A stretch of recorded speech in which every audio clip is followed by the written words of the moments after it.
Nous allons procéder au lancement de cet examen, certificat d'aptitude professionnelle.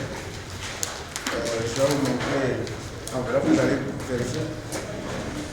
C'est le ministre Maouyon Kako qui a procédé au lancement officiel de la première épreuve du certificat d'aptitude professionnelle CAP au lycée technique de Kondéou.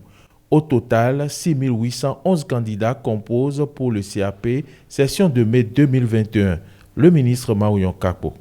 D'abord, les enseignements se sont bien déroulés.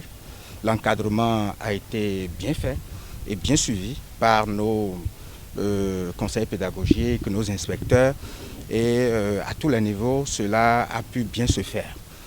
Nous nous en réjouissons bien entendu, parce que nous sommes là maintenant dans une année bien apaisée et nous devons en principe nous attendre à des résultats bien satisfaisants. Il faut aussi préciser que cet examen se déroule dans 4 options. Option des sciences et techniques industrielles, option de l'enseignement familial et social. Nous avons aussi l'option des sciences des métiers d'art, sciences et techniques des métiers d'art.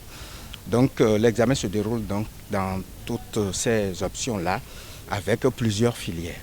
Selon le ministre des Enseignements secondaires, techniques et de la formation professionnelle, il y a une augmentation des effectifs au niveau de toutes les filières.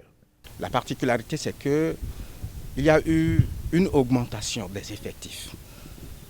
Disons donc qu'il y a eu un engouement depuis que le gouvernement a fait une focalisation sur l'enseignement et la formation technique et professionnelle.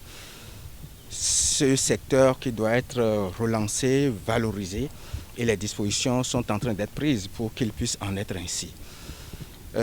Cette priorité accordée désormais à ce sous-secteur a fait que dans toutes les filières, nous avons connu une augmentation, ce qui fait que de façon générale cette année, l'augmentation a été de 39,71%, ce qui est très intéressant et depuis plusieurs décennies, nous n'avons jamais connu cela.